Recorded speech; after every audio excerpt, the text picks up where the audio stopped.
Hello students, this is the first lecture of pattern recognition. Here I am going to give you a just introduction about pattern recognition, basically what is pattern, what is recognition, what is pattern class. Okay, so let's start. Actually pattern recognition का सबसे पहले मैं एक मोटा मोटा brief idea दे देता हूँ आपको कि पैटर्न रिकॉग्निशन क्या होता है. सपोज आप कोई एक न्यूली बॉर्न बेबी है. ओके, न्यूली बॉर्न बेबी है, अभी बस वो सीखना ही शुरू किया उसने, कह लीजिए उसकी आज पहली क्लास है. तो उसको हमने सपोज उसकी मम्मी ने उसको एक पेन दिखाया. ओके, अब उसकी मम्मी ने उससे कहा बेटा ये पेन है.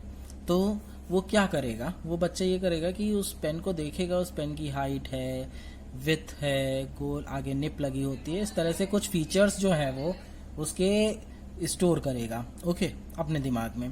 फिर अगेन दूसरे दिन उसको फिर बताया जाएगा, तीसरी बार दिन बताया जाएगा, चौथे दिन बताया जाएगा, ऐसे करते करते कई बार बताया जाएगा. फिर एक दिन ऐसा आता है कि उससे पूछा जाता है बेटा ये क्या है. तो वो अब उसको देखता है, अपने दिमाग से चीज़ों को मैच करता है और उसको एनालाइज करता है, फिर बोल देता है okay this is a pen. Suppose उसको उस दिन पेन की जगह पे पेंसिल दिखा दी गई. अब वो कहेगा यार इसमें भी निप है, ये भी ऐसा ही है, ठीक है, कैप नहीं थी उसमें, तो कहेगा पेन जैसा है, मुझे नहीं पता ये क्या है. या तो वो बोल देगा वो पेन है, अगर सही नहीं बता पाया तो मतलब गलत बताया उसने, गलत रिकॉग्नाइज किया तो पेन बता देगा. अदरवाइज वो कह देगा मुझे नहीं पता ये क्या है, आई डोंट नो. सो क्या है ये है पैटर्न को किस तरह से बच्चा रिकॉग्नाइज करता है, ह्यूमन कैसे, ह्यूमन परसेप्शन जो होता है वो ह्यूमन का दिमाग कैसे रिकॉग्नाइज करता है. तो ऐसी ही कोई कुछ चीज या कोई कॉन्सेप्ट अगर हम कंप्यूटर में डाल पाए, डेवलप कर पाए ताकि वो रिकॉग्नाइज कर पाए, तो ये कहलाता है पैटर्न रिकॉग्निशन बेसिकली. ठीक है, तो इसमें क्या करेंगे, हमारे पास बहुत कुछ चीज़ों को रिकॉग्नाइज करना सीखेंगे हम. यहाँ पे हम आपको बताएंगे अभी थोड़ी देर में. तो उसमें रिकॉग्निशन का मतलब होता है actually basically categorization, classification. Okay, sorry. And pattern means उसके फीचर्स. सो पैटर्न क्या होता है बेसिकली, तो यहाँ पे आप देख रहे होंगे आंखें बनी है, फिंगरप्रिंट है, हाथ है, फेस है, जॉन स्मिथ लिखा हुआ है, स्पीच है. तो बेसिकली क्या है, किसी भी ऑब्जेक्ट का या किसी भी इमेज का उसकी प्रॉपर्टीज को डिस्क्राइब करना, उसके मेजरमेंट को डिस्क्राइब करना, वो सारी चीजें उसके पैटर्न कहलाएंगी. फॉर एग्जाम्पल जैसे फेस है, तो फेस को रिकॉग्नाइज, बहुत फेमस है फेस रिकॉग्निशन सिस्टम. तो क्या होता है, जैसे हर इंसान की नाक से आई की डिस्टेंस, नाक से लिप की distance, upper lip, lower lip, ठीक है. देन उसकी पलक है, आंखों से दोनों आंखों के जो कॉर्नर्स होते हैं, एक नोज की पास होता है, एक कान की तरफ होता है, उसकी डिस्टेंस, ये जो मेजरमेंट होता है ये सबका अलग अलग होता है. ठीक है, तो ये सारे फीचर्स बनते हैं. जैसे हाथ की बात कर ले तो हाथ में जो रिजेस होती हैं, बाइफर्फिकेशंस होते हैं, ठीक है, डेल्टा बने होते हैं, ये सारी चीजें जो होती हैं हर इंसान के जो पैटर्न होते हैं इसके ये अलग होते हैं. ठीक है, उसमें फिर इसके बाद जैसे स्पीच कोई बोल रहा है तो स्पीच का जो फ्लक्चुएशन होता है, लिखने का जो एक कह लीजिए थीम होता है. ठीक है, तो ये सारी चीजें, पाम डिटेक्शन भी आजकल बहुत फेमस है.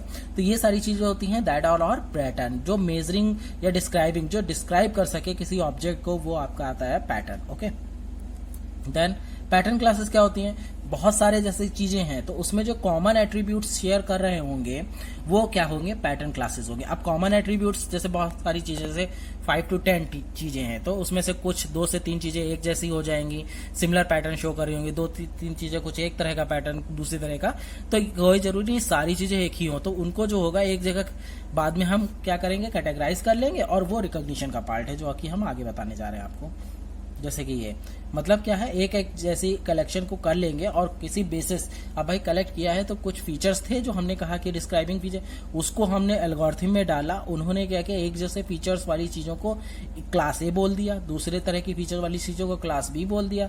तो इस तरह से उसका क्या हो गया, कैटेगराइजेशन हो गया, यानी मतलब उसका रिकॉग्निशन हो गया कि ये एक क्लास की है, ये दूसरी क्लास की है, तीसरी क्लास की है. ठीक है, अभी जैसे आप सुन रहे हैं बिल्कुल इसी तरह से कुछ कॉन्सेप्ट के साथ आगे बढ़ते रहेंगे और आप इसको करेंगे. ओके, देन नाउ अब क्योंकि हम मशीन में ये चीज कर रहे हैं, तो जैसे कि अभी थोड़ी देर पहले मैंने एक चाइल्ड का एग्जांपल लिया था, ह्यूमन परसेप्शन क्या होता है, ये बहुत ही अच्छी स्किल होती है, हाईली सोफिस्टिकेटेड स्किल होती है कि इंसान अपने इन्वायरमेंट को बहुत आसानी से सेंस कर सकता है। किसी को मुलाकात की तो उसका फेस रिकॉग्नाइज करना बड़ा आसान होता है, किसी के वर्ड्स सुने तो उसका आपने दोबारा आवाज सुनी तो रिकॉग्नाइज करना होता है। जैसे फूड की स्मेल आई, अरे वाह मैगी बन रही है, ओके यार पिज्जा है, डोमिनोज का पिज्जा, स्मेल से ही पता चल जाता है। तो ये बहुत ही चीजें हैं जो कि सोफिस्टिकेटेड स्किल है, मतलब इंसान के अंदर बहुत बढ़िया चीज है इंसान की कि वो देख के, सुन के, सूंघ के, हाथ की लिखावट की राइटिंग, जैसे हम लोग नहीं है बच्चों की राइटिंग पहचान, अरे ये तुमने जो है ये तुम्हारी राइटिंग तो नहीं है, तुमने किसी और से लिखवाया, ओके। तो ये सारी चीजें होती हैं, तो यही सारी स्किल्स हम मशीन को दे पाए, यही हमारा मेन मोटिव है, ओके। देन एग्जाम्पल्स की बात करें या एप्लीकेशन एरियाज, जैसे कि अक्सर पूछ लिया जाता है गिव सम एप्लीकेशन एरिया या tell me about some application areas of pattern recognition. तो इसमें से कुछ एरियाज पे हम लोग काम भी करेंगे, ओके।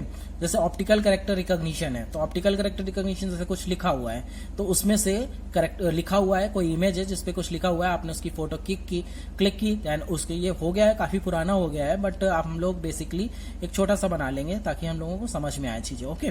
तो ध्यान दिला दीजिएगा हमें बीच में, तो हम जो है आपको सिखाएंगे, ठीक। ऑप्टिकल कैरेक्टर बायोमेट्रिक्स में जो इंसान के शरीर का पार्ट होता है उसके बेसिस पे उसको रिकॉग्नाइज करने से, ओके बिल्कुल। फेस रिकॉग्निशन हो गया, सही है। फिंगरप्रिंट रिकॉग्निशन हो गया, स्पीच रिकॉग्निशन हो गया। अच्छा, कुछ लोगों ने इस बार जो है पैटर्न रिकॉग्निशन जो हम पढ़ा रहे हैं वो है, प्लस साथ साथ एक कंपलसरी सब्जेक्ट है इमेज प्रोसेसिंग। तो जो लोग दोनों में कॉमन है उनको मेडिकल इमेज प्रोसेसिंग के मैं कुछ बीच बीच में एग्जाम्पल लूंगा, जैसे इमेज में ले लिया या पैटर्न में ले लिया, तो वो पार्ट बन जाता है मेडिकल इमेज प्रोसेसिंग का, मेडिकल डायग्नोसिस का, ओके। जैसे कोई डिजीज, जैसे कैंसर डिजीज है और उसको डायग्नोस करना, उसका पता लगाना कि वो कैंसरस है या नहीं है, that is a part of medical diagnosis system. Military applications में जैसे कि टारगेट रिकॉग्निशन है, ऑटोमेटिक टारगेट को रिकॉग्नाइज कर लेना, फिर उस पर मतलब अपना जो है वेपन छोड़ देना, ये सारी चीजें आती हैं इसमें, बहुत ही अच्छा है ये एरिया। फिर हमने आपसे अभी थोड़ी देर पहले कहा था कि रिकॉग्निशन जो होता है इसमें बेसिकली क्या होता है, क्लासिफिकेशन, क्लस्टरिंग होती है। तो दोनों के बीच में अंतर भी, अभी फिर से कह रहा हूँ, ये आपकी जस्ट अभी इंट्रोडक्शन क्लास है, इसमें हम आपको बताएंगे कि एक तो हमने आपके डेमो लेक्चर लिया ही है जिसमें मैंने बताया ये सिलेबस के टॉपिक्स है, ये सारी चीजें हैं। अब क्लास स्टार्टअप हुई है तो मैं आपको जस्ट एक आइडिया देना चाह रहा हूँ कि क्या छोटी छोटी चीजों के बारे में क्या होता है, फिर उसकी डेप्थ में पूरी स्टडी करेंगे, ओके।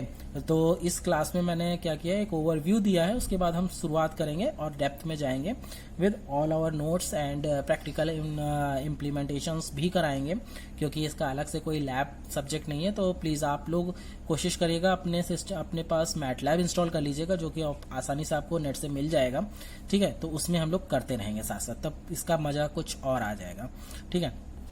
तो क्लासिफिकेशंस एंड क्लस्टरिंग में क्या होता है, क्लासिफिकेशन क्या होता है कि जैसे चीजों को क्लासिफाई कर देना कि ये से क्लास ए है, ये क्लास बी। तो यहाँ पे क्या होता है, जो इसको जैसे बहुत सारे डेटा है तो उसको 2 जगह डिवाइड करना है या 3 जगह डिवाइड करना है, तो वो जो जगह है, पहली जगह, दूसरी जगह, तीसरी जगह, इसे लेबलिंग कहते हैं, ठीक है। और ये लेबल आपको दिया होता है क्लासिफिकेशन में, आपको पहले से पता होता है कि ये कौन सा लेबल है। से जैसे बहुत सारे फल रखे हैं तो लेबल दिया है, आम है, अमरूद है, संतरा है, तो उसमें से उठाया, आम को आम वाले में रख दिया, अमरूद को अमरूद वाले में, संतरे को संतरे वाले में रख दिया, ठीक। That is a part of classification.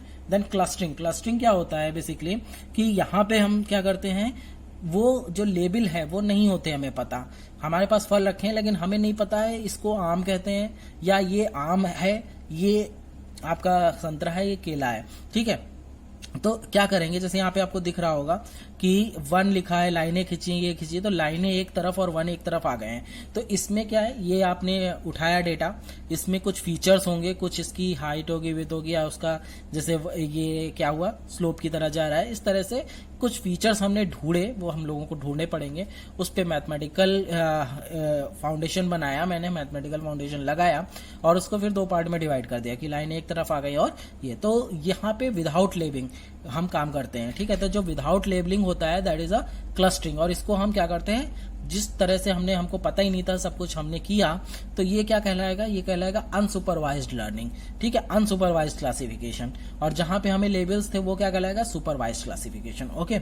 ये बहुत सुना हुआ टर्म होगा, हम लोग इसको समझेंगे अच्छे से। देन पैटर्न रिकॉग्निशन के जो प्रोसेस होते हैं बेसिकली क्या होता है, जैसे कि सबसे पहले इनपुट लिया, तो इनपुट लिया तो किसी से लिया, सपोज अगर हमारे पास कोई इमेज है तो उसी से इनपुट ले लिया, ठीक है। जैसे सपोज यहीं सामने आपके पास इमेज जो दिखी इसी से इनपुट ले लिया, फिर इसमें से इनपुट लिया, फिर जैसे कि इसमें बहुत सारे कलर्स हैं, बॉक्सेस बने, इनको अलग अलग करना है, तो क्या किया हमने, क्या सिंपल सा एग्जांपल लेता हूँ। सपोज आप जहां मेरा ये वीडियो लेक्चर देख रहे हैं, जिस रूम में बैठे हैं वहां पे बहुत सारी चीजें होंगी, फैन होगा, ट्यूबलाइट्स होंगी, बेड रखा होगा, अलमीरा रखा होगा, सॉफ्ट टॉयज रखे होंगे, ठीक है। तो आपको क्या करना है, इस सीन में से सपोज सॉफ्ट टॉयज जितने भी 2-3 रखे हैं उनको अलग करके लाने हैं, या एक रखा है उसको अलग करके लाना है। तो आप क्या करोगे, सबसे पहले आप सेंस करोगे, यानी मतलब आप उस डेटा को या इमेज को कैप्चर करोगे। उसके बाद आप सॉफ्ट टॉय जो है उसके फीचर्स क्या हैं, उसकी क्या फीचर्स हैं, उसकी क्या टेक्सचर लेवल पे कह लो, उसके मैथमेटिकल लेवल पे height, width, shape, circle, boundary, ये सारी फीचर धीरे धीरे हम लोग जब हम काम करने लगेंगे तो जान जाएंगे क्या फीचर्स हो सकते हैं, क्या हमको ढूंढना चाहिए, किस चीज पे हमें फोकस करना चाहिए, ये सारी चीजें सीखेंगे, ठीक है। तो उसके बेसिस पर उसके फीचर निकाले, फिर पूरे आपने जो सीन लिया था, जो आपका रूम था जहां पे आप सुन रहे थे मेरी बात, ठीक है, उसमें ऐसे फीचर वाली चीजें आपको लानी है और दूसरे फीचर वाली से इग्नोर कर देनी है, ठीक है। जैसा कि अगर इमेज प्रोसेसिंग की बात करें तो और सारे फीचर्स को क्या कर दो, ब्लैक कर दो, यानी मतलब 0 कर दो, तो 0 माने ब्लैक होता है, ठीक है। तो वो आ गया पार्ट, यानी मतलब अब आपके पास पूरे सीन में सिर्फ सॉफ्टवेयर आ गए, ठीक। उसके बाद आपने क्या किया, फीचर एक्सट्रैक्शन, ठीक है। फीचर एक्सट्रैक्शन की वजह से आपका क्या हो गया, सेगमेंटेशन हो गया। अब फीचर एक्सट्रैक्शन की मदद से ही आपका क्या हो जाएगा, क्लासिफिकेशन हो जाएगा, ठीक है। ये दोनों ही, सेगमेंटेशन और क्लासिफिकेशन, ये दोनों अलग अलग चीजें हैं। ये मत सोचिएगा कि इसी चीज से आपका एक पर्टिकुलर फीचर की वजह से आपका सेगमेंटेशन भी हो रहा है, क्लासिफिकेशन, ये जरूरी नहीं है, ठीक है। क्लासिफिकेशन के लिए हमारे पास 2 चीजें होनी चाहिए, सिर्फ सॉफ्ट टॉय हमने बोला था, that is a part of segmentation, पूरे रूम में से सॉफ्ट टॉयज, ठीक है। अब हम क्लासिफिकेशन अगर करना है तो हमने सपोज कहा सॉफ्ट टॉय और सपोज बेडशीट रख दी। अब तो फिर तो क्या होगा कि सेगमेंटेशन में क्या होगा, आपके पास इमेज आ गई, जैसे आपने पूरी इमेज ली, अब आपको पहले से आपने सीखा कि सॉफ्ट टॉय के फीचर ये होते हैं, बेडशीट के फीचर ये होते हैं, तो अब आपने इमेज उठाई, उसमें से हर एक डेटा उठाया, हर एक डेटा में ये फीचर्स अगर हैं तो वो क्या आ जाएगा, सॉफ्टवेयर हो जाएगा। अगर नहीं है तो क्या वो देखेंगे बेडशीट का है, बेडशीट का है तो ठीक है, अदरवाइज वो किसी और का हो जाएगा, अदर्स में चला जाएगा। तो that is a part of classification, okay. Then फिर क्या आता है, पोस्ट प्रोसेसिंग आती है, मतलब उसका इवेल्युएशन करना, उसकी कॉम्प्लेक्सिटी, ये सारी चीजें आती हैं, ओके। तो ये पूरा हम समझेंगे with the help of experiment, हम पूरा समझेंगे, ठीक है। फिर भी अगर कोई क्वेरी आ रही है दिमाग में, उसको नोट डाउन कर लीजिए, जब आपका लेक्चर होगा उस समय आप मुझसे पूछ लीजिएगा, तुरंत मैं सारी क्वेरीज आपकी रिजॉल्व कर दूंगा, ओके। नाउ ये क्या है, जैसे कि अभी हमने आपको समझाया था कि डेटा को एक्वायर करना है, प्री प्रोसेस में क्या होता है, नॉइस का रिमूवल मोस्टली ये किया जाता है, जैसे कि एक्स्ट्रा आपका अनवांटेड डेटा आ गया वहां पे, तो उसके लिए। फिर फीचर एक्सट्रैक्शन, मतलब जो जिसके बेस पर हम क्लासिफिकेशन कर सकें, या सेगमेंटेशन इसमें नहीं है, because that is not the part of pattern recognition का पार्ट नहीं है वो, अगर आएगा तो मैं आपको सिखा भी दूंगा। वो बेसिकली क्या, जब हम मशीन लर्निंग को इमेज प्रोसेसिंग के साथ करते हैं तो ये बहुत सारे फीचर्स अपने आप इन्वॉल्व हो जाते हैं, ठीक है। पैटर्न रिकॉग्निशन बेसिकली क्या है, पैटर्न क्लासिफिकेशन, ओके। क्लासिफिकेशन का है इसमें सब कुछ खेल का। नेक्स्ट स्लाइड ये, ठीक है। कुछ ब्लरनेस आ रही है, 1 मिनट, कुछ ब्लरनेस आ रही है, ओके। Now sorry. तो सपोज जैसे कि एक एग्जांपल मैं आपके सामने ले रहा हूं, जैसे सपोज ये 2 फिश आपको दिख रही है, एक सैल्मन है, एक सी बास, ठीक है। तो इस तरह की फिशेस हैं जिनको मुझे क्या करना है, सपोज हम लोगों को ये क्लासिफाई करना है कि कौन सैल्मन है और कौन फिश बेस है, इसको क्लासिफाई करना है। तो बेसिकली आप क्या करोगे, तो सबसे पहले अगर स्टार्टिंग से बात करें तो इनको एक्वायर करोगे, इनकी इमेजेस को एक्वायर करोगे, कैप्चर करोगे। तो इमेज को एक्वायर करने के लिए क्या है, ऑब्वियसली इमेज प्रोसेसिंग आ जाएगी, ठीक है, कि लाइटनिंग वाइटनिंग सब अच्छी होनी चाहिए। सो खैर हमारे पास पैटर्न रिकॉग्निशन में आप मान के चलो डेटा आपके पास होगा, ठीक। तो जब डेटा होगा तो आपको क्या है, मेन फोकस है आपका कि मेजरमेंट, हम कैसे जान पाएंगे कौन सी फिश सीमेन है और कौन सी सैल्मन है।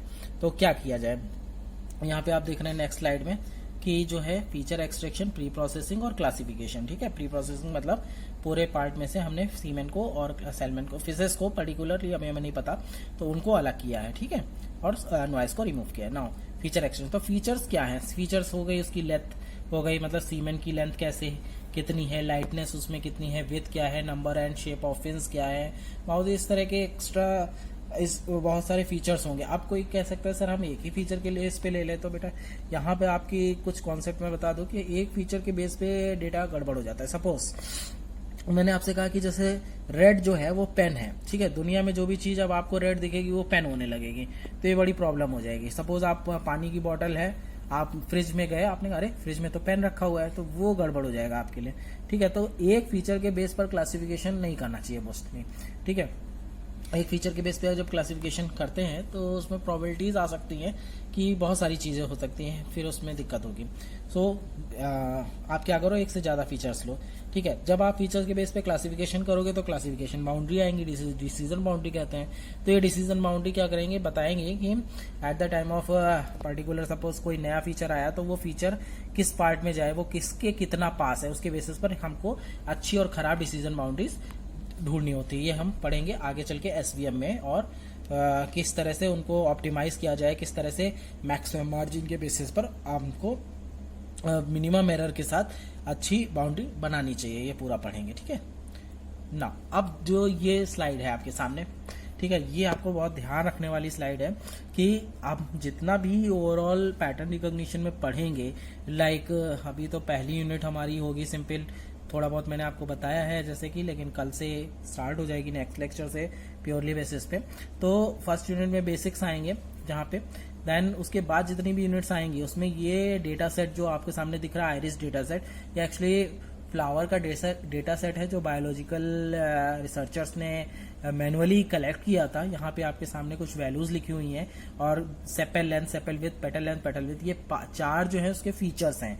एक्चुअली क्या बहुत सारे फ्लावर्स के वो लिए गए हैं सैंपल, जिसमें इसमें तो मैंने बहुत छोटा सा दिखाया, इसीलिए लिखा है sample of iris data set. ठीक है, ये मैं आपको दे दूंगा, और अगर इन केस आप अगर अभी से इंटरेस्टेड हो तो आराम से आपको नेट पे ये आइरिस डेटा सेट मिल जाएगा। ठीक है, तो इसमें 150 फीचर्स होते हैं, ध्यान रखिएगा। टोटल नंबर ऑफ जो फीचर्स तो 4 ही होते हैं, टोटल 150 सैंपल्स होते हैं। ठीक है, सैंपल 150 होते हैं। सैंपल का मतलब ये जैसे कि ये पहला सैंपल है, दूसरा है, ये तीसरा है, ये चौथा है, ये फिर 5th 6th 7th dot 150 samples होंगे। ठीक है, और 4 फीचर्स होते हैं, sepal length, sepal with, petal length, petal with, 4 feature होते हैं। क्लासेस इसमें 3 होती हैं। तो शुरुआत के जो अभी ये जस्ट सैंपल बता रहा हूं मैं, शुरुआत के जो 50 फीचर्स होंगे वो क्लास 1 को रिप्रेजेंट करेंगे। देन नेक्स्ट 51 to 100 जो होंगे वो क्लास 2 को रिप्रेजेंट करेंगे, उसका एक नाम है। देन 101 से लेकर 150 तक जो होंगे वो क्लास 3 को रिप्रेजेंट करेंगे, जिसका एक नाम है सिटोसिस, वर्सी, कलर, वर्जी, ऐसे करके नाम होते हैं इनके। ठीक है, तो ये सैंपल हम लेंगे, ये प्री डिफाइंड सैंपल है, डेटा सेट है। फिर जब हम Bayes theorem, naive Bayes theorem, बहुत सारी चीजें पढ़ेंगे के मीन्स में भी हम इनका यूज करेंगे, ताकि ये एक्चुअली ये स्टैंडर्ड सेट है। इसके बेसिस पर हम अपनी एल्गोरिथम जो हम सीखेंगे मैथमेटिकली, उसको बनाएं कैसे, उनको कैसे समझें प्रैक्टिकल लेवल पर, ये हम जानेंगे। ठीक है, with the help of this data set. तो अगर मैं आपसे कह दूं आने वाले टाइम में कि ओके आइरिस डेटा सेट पे हम ये काम करेंगे, तो तुरंत आपके दिमाग में किस चीजें आ जानी चाहिए। 150 सैंपल्स हैं, ठीक है, 150 सैंपल्स हैं, 4 फीचर्स हैं और 3 क्लासेस हैं। ओके, और पहले 50 फीचर जो है वो पहले 50 जो सैंपल हैं वो क्लास 1 को, नेक्स्ट 50 जो है क्लास 2, देन नेक्स्ट थर्ड जो है वो आपके थर्ड क्लास को होगा। ओके, एक ये डेटा सेट पे हम काम करेंगे। देन एक डेटा सेट हम आपको और भी देंगे, जैसा कि मैंने आपको बताया था, face recognition with the help of PCA. Demo lecture में मैंने आपको बताया है हम लोग फेस डिटेक्शन करेंगे, फेस डिटेक्शन नहीं, फेस रिकॉग्निशन, दोनों में अंतर आपको पता है, फेस डिटेक्शन और फेस रिकॉग्निशन में। ओके, आप मुझे बताइएगा, ठीक है, डिस्कस करेंगे, बहुत ही सिंपल और बहुत ही बढ़िया है ये। ठीक, तो फेस डेटा सेट क्या है, ये मैं आपको एक डेटा सेट दूंगा। ठीक है, ये आईबीएम का डेटा सेट है जिसमें 40 सैंपल्स आपको मिलेंगे, और 40 सैंपल्स यानी मतलब 40 पर्सन हैं एक तरह से, और हर पर्सन के 10 फेसेस हैं, क्योंकि मैंने आपसे पहले भी कहा कि एक चीज के बेसिस पर आपको नहीं होगा। अगर आप मान लो सिर्फ हमको एक दिन चेहरा दिखाया, सपोज छोटे बच्चे के पास मैंने उसको पहले दिन उसकी मम्मी ने उसको क्या किया, पेन दिखाया, ठीक है, उसने वो समझा दिया, फिर अब वो दिखाई नहीं रही है, फिर आपसे पूछा तो वो बच्चा भूल जाएगा। तो जब ह्यूमन का परसेप्शन यानी ह्यूमन का दिमाग जो होता है वो धीरे धीरे सीखता है कि एक ही चीज को कई बार देखता है, तब उसमें अपना दिमाग लगाता है। तो ऑब्वियसली इसी तरह से हमें मशीन को भी सिखाना है। तो हमने क्या किया, हर पर्सन के 10 फेसेस लिए हैं, फिर उसके 10 फेसेस को हम क्या करेंगे, कुछ पार्ट ट्रेनिंग में और कुछ टेस्टिंग में डालेंगे। ठीक है, ट्रेनिंग और टेस्टिंग होती है। ध्यान रखिएगा, जो नॉर्मल प्रोग्रामिंग होती है उसमें ट्रेनिंग टेस्टिंग नहीं होता है, इसलिए नॉर्मल प्रोग्रामिंग आपकी लर्निंग प्रोग्रामिंग नहीं कहलाती है। जबकि यहाँ पे हम लोग क्या करेंगे, चीजों को ट्रेन कराएंगे। जब चीजों को ट्रेन कराएंगे तो हम उसे सिखाएंगे, लेकिन जब हम टेस्ट करेंगे तो सिखाएंगे नहीं। ओके, और कुछ लोगों के दिमाग में हो सकता है यह है कि सर हमने सिखा के स्टोर करा दिया, अब हम देख लेंगे क्या वैसा कुछ है तो निकाल लें। नहीं, ऐसा नहीं है बेटा, ऐसा नहीं करेंगे, लर्निंग कराएंगे। जैसे ह्यूमन सीखता है, ह्यूमन क्या करता है, जैसे आपने उसको पेन दिखाया था बच्चे को, तो उसने क्या किया, अब आप पेन थोड़ा बहुत चेंज करके भी लाओ तो वो बता देगा ना कि ये पेन है। तो एग्जैक्टली तो नहीं स्टोर होगा। तो डेटाबेस से जो हम सीधे सीधे फेच करते हैं उसमें तो हर एक चीज हम एग्जैक्टली चाहते हैं, तो वो चीज लर्निंग नहीं कहलाती है। ओके, ये डिफरेंस होता है लर्निंग और डेटाबेस से चीजों को उठाने में। ठीक है, लर्न करा के डेटाबेस में डाल देंगे, that is a different thing. Okay, तो ये हम फेस डिटेक्शन पे हम सीखेंगे। फेस डिटेक्शन बार बार बोल रहा हूँ, फेस डेटा सेट है ये, एक्चुअली फेस रिकॉग्निशन है। ठीक है, देन कुछ लोग बच्चे जो है बुक्स के लिए बार बार पूछते रहते हैं कि सर कौन सी बुक प्रेफर करनी चाहिए हमको, कौन सी पढ़नी चाहिए। तो पैटर्न रिकॉग्निशन के केस में बेटा बता दूं मैं आपको कि मैं आपको जितने भी वीडियो लेक्चर्स दूंगा, जितने भी आपको स्टडी मटेरियल दूंगा, वो that are much more sufficient for you. यहाँ आप जो पढ़ोगे इस सब्जेक्टिव पार्ट में, या आप आगे कुछ एक्स्ट्रा करिकुलर एक्टिविटीज या कह लीजिए हायर स्टडीज में इस सब्जेक्ट को लेना चाह रहे हैं, तो वहां पे भी ये सफिशिएंट है। मैं आपको प्रैक्टिकल लेवल पे भी सिखाऊंगा, बस आपको मेरा साथ देना होगा। आप लोग अपने सिस्टम में जिसके पास भी है, ठीक है, अपना मैटलैब इंस्टॉल कर लीजिएगा प्लीज, और मैं जब जब बताता रहूंगा, सिखाता रहूंगा, आप उसको साथ साथ करते रहिएगा। तो पहली बुक जो यहाँ पे आपके सामने है वो है बिशप क्रिस्टोफर की बुक है, pattern recognition and machine learning की। ठीक है, ये स्प्रिंजर की है। एंड दूसरी बुक जो है वो डूडा हार्ट्स की है। तो ये दो बुक्स हैं ज्यादातर, मतलब बहुत ही अच्छी बुक्स हैं, बट एक बात ध्यान रखिएगा, ये स्टैंडर्ड बुक्स हैं। मुझे लोकल राइटर्स की बुक का कोई आइडिया नहीं है पैटर्न रिकॉग्निशन में, तो मैं प्लीज यह रिफर करूंगा कि आप प्लीज लोकल राइटर की बुक मत पढ़िएगा, और क्योंकि आधी से ज्यादा चीजें उसमें गड़बड़ भी दी होंगी तो आपका कॉन्सेप्ट पूरा बिगड़ जाएगा। ठीक है, आप अगर प्रेफर करना चाहते हैं, ये बुक्स हैं, इनको पढ़ लीजिएगा, इनके आपको ई बुक्स भी मिल जाएंगी, बट पेशेंस के साथ पढ़िएगा। स्टैंडर्ड बुक्स को पेशेंस के साथ पढ़ना बहुत जरूरी होता है। ठीक है, और अगर इस लेक्चर में कोई भी क्वेरी आपके पास है तो उसको नोट डाउन कर लीजिएगा। जब हम आपका शेड्यूल होगा उस टाइम पे सभी लोग मौजूद रहिएगा, पैटर्न रिकॉग्निशन के जितने भी स्टूडेंट हैं अपने टाइम टेबल के हिसाब से उस स्लॉट में मौजूद रहेंगे। हम उनको क्लासरूम पे एक लिंक शेयर कर देंगे। ओके, आपको उस लिंक पे जो है कह लीजिए कि आपको उस पर्टिकुलर टाइम पे आना होगा, और जितनी भी क्वेरीज हैं वहां पे आपसे डिस्कस होंगी, आपको रिजॉल्व होंगी क्वेरीज। और कुछ न्यूमेरिकल या मैथमेटिकल या प्रोग्रामिंग वाला पार्ट है तो उसको हम लेक्चर में और मोस्टली ट्यूड में हम उसको हैंडल करेंगे। ठीक है, ये थैंक यू। एंड ये मेरी मेल आईडी है, और गूगल क्लासरूम पे जितने भी बच्चे अटैच हैं, अगर कोई नहीं अटैच हुआ है तो प्लीज अटैच हो जाइए, बिकॉज अब लेक्चर शुरू हो चुके हैं। ये आपका जो था इंट्रोडक्शन पार्ट था। नाउ नेक्स्ट लेक्चर से आपका बिल्कुल स्टार्टअप शुरू हो जाएगा, हर एक चीज बिल्कुल जाएगी, पूरी कंप्लीट होगी। सो प्लीज एक भी लेक्चर मिस मत करिएगा, बिकॉज ये मैथमेटिकल और कॉन्सेप्चुअल सब्जेक्ट है, जिसमें अगर एक भी लेक्चर छूट जाता है तो आगे के लिए प्रॉब्लम आ जाएगी। मैं फिर से कह रहा हूँ कि इसमें हर लेक्चर एक दूसरे से कनेक्टेड होगा। ठीक है, so thank you and good luck. Okay.